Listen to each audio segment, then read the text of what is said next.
আসসালামু আলাইকুম। বাংলাদেশ বেতার রংপুর স্থানীয় খবরে আমন্ত্রণ জানাচ্ছি তাহমিনা শিরিন। বাংলাদেশের মহান স্থপতি জাতির পিতা বঙ্গবন্ধু শেখ মুজিবুর রহমানের জ্যেষ্ঠ কন্যা, আধুনিক উন্নত সমৃদ্ধ বাংলাদেশের রূপকার, প্রধানমন্ত্রী ও আওয়ামী লীগের সভাপতি শেখ হাসিনার ৪৪তম স্বদেশ প্রত্যাবর্তন দিবস আজ। জাতির পিতা বঙ্গবন্ধু শেখ মুজিবুর রহমানকে সপরিবারে হত্যার পর ১৯৮১ সালের ১৭ই মে দীর্ঘ নির্বাসন জীবন শেষে তিনি বাংলার মাটিতে ফিরে আসেন। রাষ্ট্রপতি মোহাম্মদ শাহাবুদ্দিন শেখ হাসিনার স্বদেশ প্রত্যাবর্তন দিবস উপলক্ষে বাণীতে ঐতিহাসিক স্বদেশ প্রত্যাবর্তনের মধ্য দিয়ে দেশে মুক্তিযুদ্ধের চেতনা, স্বাধীনতার মূল্যবোধ ও গণতন্ত্র প্রতিষ্ঠার পথ সুগম হয়েছে বলে উল্লেখ করেন। প্রধানমন্ত্রী স্বদেশ প্রত্যাবর্তন দিবস উপলক্ষে বাংলাদেশ আওয়ামী লীগ রংপুর মহানগর শাখা ও জেলা আওয়ামী লীগ আলোচনা সভা ও দোয়া মাহফিলের আয়োজন করেছে। এই উপলক্ষে বেগম রোকেয়া বিশ্ববিদ্যালয় বঙ্গবন্ধু পরিষদ এক আলোচনা সভার আয়োজন করেছে।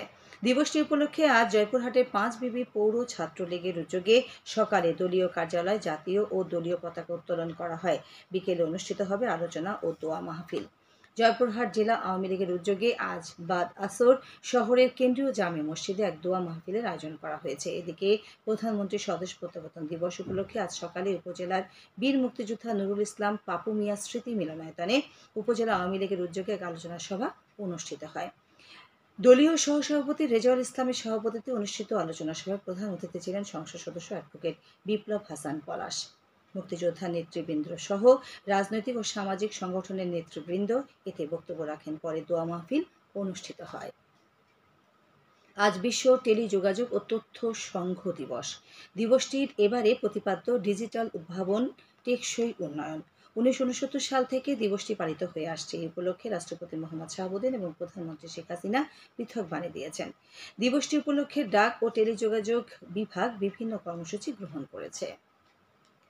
আজ বিশ্ব উচ্চ রক্তচাপ দিবস।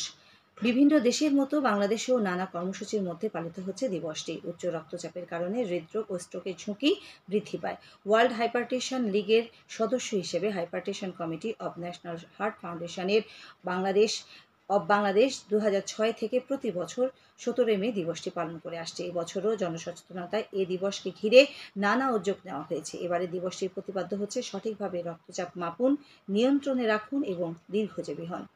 বিশ্ব উচ্চ রক্তচাপ দিবস পালন উপলক্ষে Rangpur hypertension and research centre আজ ফ্রি চিকিৎসা সেবা প্রদানের কার্যক্রম গ্রহণ করেছে।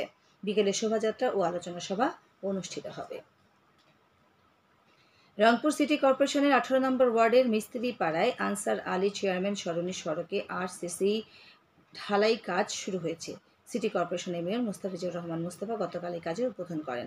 এ সময় অন্যান্যের মধ্যে কাউন্সিলর মাসুদ রানা ও ফেরদৌসী বেগম উপস্থিত ছিলেন। ২১০ মিটার দীর্ঘ এই সড়কে আরসিসি ঢালাইকরণে ৩৭ লাখ টাকারও বেশি বরাদ্দ দেওয়া হয়েছে।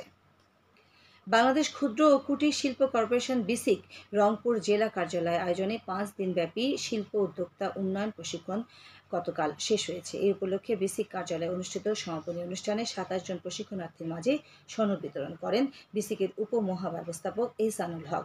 ৫ দিনব্যাপী এ প্রশিক্ষণ কোর্সে অংশগ্রহণকারীদের সফল উদ্যোক্তার গুণাবলী, SWT অ্যানালাইসিস, মাইক্রো ও macro screening, production management, online marketing, project profile প্রণয়ন, ব্যাংক ঋণ প্রাপ্তি সহ বিভিন্ন গুরুত্বপূর্ণ বিষয় সম্পর্কে ধারণা প্রদান করা হয়।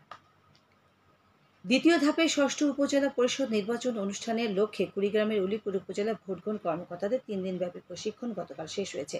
স্থানীয় MS স্কুল অ্যান্ড কলেজে আয়োজিত এই প্রশিক্ষণে ১৫৯ জন প্রিজাইডিং অফিসার, ৯১৫ জন সহকারী প্রিজাইডিং অফিসার ও ১৮৮৭ জন পোলিং অফিসারকে প্রশিক্ষণ প্রদান করা হয়। উল্লেখ্য, আগামী ২১শে মে উলিপুর উপজেলা পরিষদ নির্বাচন অনুষ্ঠিত হবে। বিজ্ঞান শিক্ষার সুযোগ সৃষ্টি সম্প্রসারণ প্রকল্পের আওতায় জয়পুরহাট সরকারি মহিলা কলেজে ৬ তলা ভিত বিশিষ্ট বিজ্ঞান ভবনের নির্মাণ কাজ দ্রুত এগিয়ে চলেছে। এজন্য ব্যয় করা হচ্ছে ৮ কোটি টাকা। শিক্ষা প্রকৌশল অধিদপ্তরের তত্ত্বাবধানে ইতিমধ্যে নির্মাণাধীন এ প্রকল্পের প্রায় ২০% কাজ সম্পন্ন হয়েছে। বাকি কাজ আগামী বছরের ডিসেম্বরের মধ্যে শেষ হবে বলে কথা রয়েছে। খেলার খবর, দাবা। আজ থেকে জয়পুরহাটে ফিদে স্ট্যান্ডার্ড রেটিং আন্তর্জাতিক দাবা টুর্নামেন্ট শুরু হয়েছে। পুলিশ লাইন্স ড্রিল শেডে আয়োজিত এই দাবা টুর্নামেন্টের উদ্বোধনী অনুষ্ঠানে প্রধান অতিথি ছিলেন পুলিশ সুপার মোহাম্মদ নুরে আলম। সভাপতিত্ব করেন অতিরিক্ত police super KMA Mamun Khan Chishti. Tournament Bharat থেকে আগত ৬ জন দাবড়ু সহ বাংলাদেশের বিভিন্ন জেলা থেকে আসা ৫৭ জন প্রতিযোগী অংশগ্রহণ করছেন। সবশেষে আবহাওয়া। আজ সন্ধ্যে ৬টা পর্যন্ত পূর্বাভাসে বলা হয়েছে দেশের অভ্যন্তরীণ নদীবন্দরগুলোর জন্য কোনো সতর্কবাণী নেই এবং কোনো সংকেত দেখাতে হবে না। খবর শেষ হলো। আমাদের পরবর্তী স্থানীয় খবর প্রচারিত হবে বেলা 2:05 মিনিটে।